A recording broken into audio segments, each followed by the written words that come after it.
viewers, I am Subhashish Bandyopadhyay before you once again. প্রিয় দর্শক, আমি सुभाषिश बंदोपाध्याय আবার माइक्रो टीचिंग इंग्लिश নিয়ে। प्रिय दर्शक, मैं सुभाषिश बंदोपाध्याय फिर आ गया आपके माइक्रो टीचिंग इंग्लिश को लेकर। कुछ ही रोज के बाद माध्यमिक परीक्षा शुरू होने वाला है। কয়েকদিন বাদেই মাধ্যমিক পরীক্ষা শুরু হচ্ছে। কাজেই আমার আজকের video to score 10% more marks in English।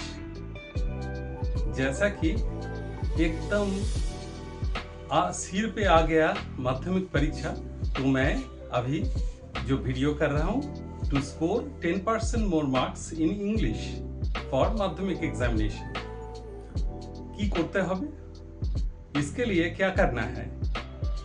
पहले तो आपको आपके जिंदगी का ये पहला पब्लिक एग्जामिनेशन है, तो इसलिए आपको पहुंच जाना है पहले एकदम half an hour before the schedule. You have to turn up. आध घंटा आगे पहुंचे যাবে। তারপরে পরীক্ষা শুরুর পরে তোমাকে क्वेश्चन पेपर দেওয়া হবে। क्वेश्चन पेपर मिलने के पश्चात 15 मिनट मिलेगा प्रश्नों को समझने के लिए, तो उसको बारीकी से पढ़ना है और एक मन ही मन एक सूची बना लेना है कि किसके बाद क्या लिखना है।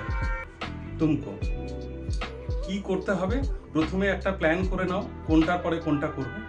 যেটা থাকে সেকশন এ তে থাকে রিডিং কম্প্রিহেনশন, সেটাতে গতবারে যেগুলো এসছে সেটা বাদ দিয়ে এবারে যেটা তোমরা করতে পারো সেটা হচ্ছে কি cat, our own, our runaway kite,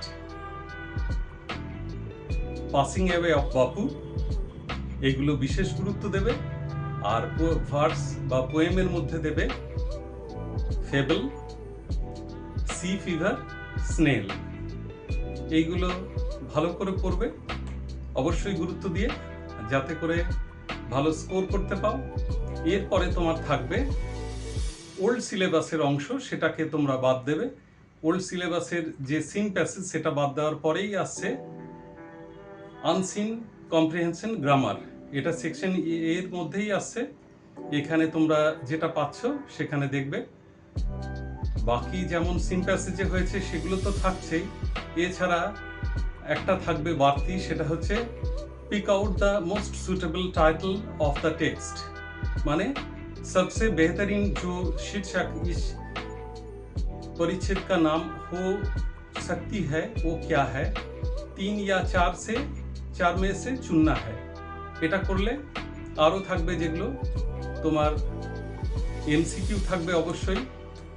4 option के बीच एक को चुनना है, टिक देना है। বুঝতে পেরেছো? ঠিক দিতে হবে সঠিক উত্তরে। এরপরে হচ্ছে কি যে ছোট প্রশ্ন থাকতে পারে, সেগুলো তোমাকে উত্তর দিতে হবে।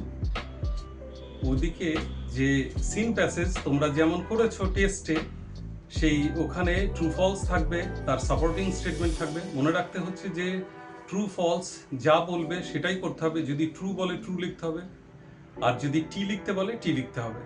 এইটা যেন ভুল না হয়। মনে রাখতে হবে টি বা এফ যদি ভুল হয় তাহলে সাপোর্টিং স্টেটমেন্টের জন্য কোনো মার্কস দেওয়া হবে না। এই গেল তোমার সিন প্যাসেজ। আর যে ওই গ্রামার অ্যান্ড ভোকাবুলারি পার্টের একদম 6 নম্বর যে উত্তরটা, সেখানে আনসিন প্যাসেজের যে ভোকাবুলারি সেটা করতে হবে। তুমি যখন পড়বে আনসিন पैसेजটা, जब तुम पढ़ रहे हो अनसीन पैसेज, तो बारीकी से नए जो शब्द है उसको मार्क करते जाना। उन्हीं के बीच रहेगा वो 4 ठो जो वोकाबुलरी पूछे जाएंगे, वही एक क्लू दिया रहेगा। कैसा क्लू? पूरा शब्द अगर रहे कोई विशेष्य या नाउन को उद्देश्य करके, तो चुनना है या ढूंढना है नाउन। বুঝতে পেরেছো? খুঁজতে হবে নাউনকে। যদি পুরো এক্সপ্রেশনটা নাউনকে ইন্ডিকেট করে, যদি অ্যাডজেক্টিভকে ইন্ডিকেট করে, মানে নাউন বা প্রোনাউনের সম্পর্কে বলা হয়, অ্যাডজেক্টিভ খুঁজলেই তোমার উত্তর হয়ে যাচ্ছে। এইরকম করে ভার্ব তুমি লক্ষ্য করবে, যদি পাস্ট টেন্সে থাকে ওটাই তোমার ক্লু, সেটা তুমি বুঝতে পারবে। যদি ধরো কোনো কালেকটিভ নাউন থাকে, সেটাও তোমার পক্ষে বোঝা খুব মুশকিল হবে না। এইভাবে হলো তোমার সেকশন এ। এবং ওই ভোকাবুলারি। গ্রামারের ক্ষেত্রে করলে কি তোমার যেগুলো থাকবে ওই article preposition, mostly it is said that the recent trend is to set the fill in the blanks type question from the text itself. তোমরা যেগুলো পড়েছো সেখান থেকে নেওয়া হচ্ছে ওই অংশটা, এটা তোমরা করবে।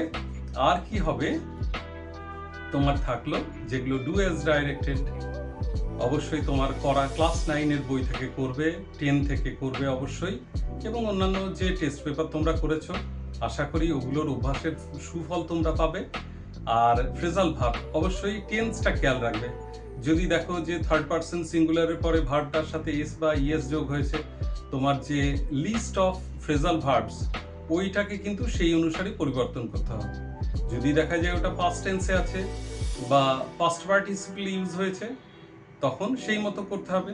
মনে রাখবে পাস্ট পার্টিসিপল যদি থাকে তার আগে কিছু একটা থাকবে মোডাল ভার্ব, এর ফলে তুমি করতে পারছো। এরপরে রাইটিং গতবারে যেগুলো এসছে সেগুলো বাদ দিয়ে বাকিগুলো করতে হবে। কি করতে পারো, স্টোরি রাইটিং করতে পারো, রিপোর্ট রাইটিং বা নোটিস রাইটিং, বা একটা নতুনত্ব কিছু একটা থাকবে, এরকম কিছু একটা লেখা তুমি করতে পারো। এই সবগুলো করলে আমার বিশ্বাস 10% মোর মার্কস পাবে।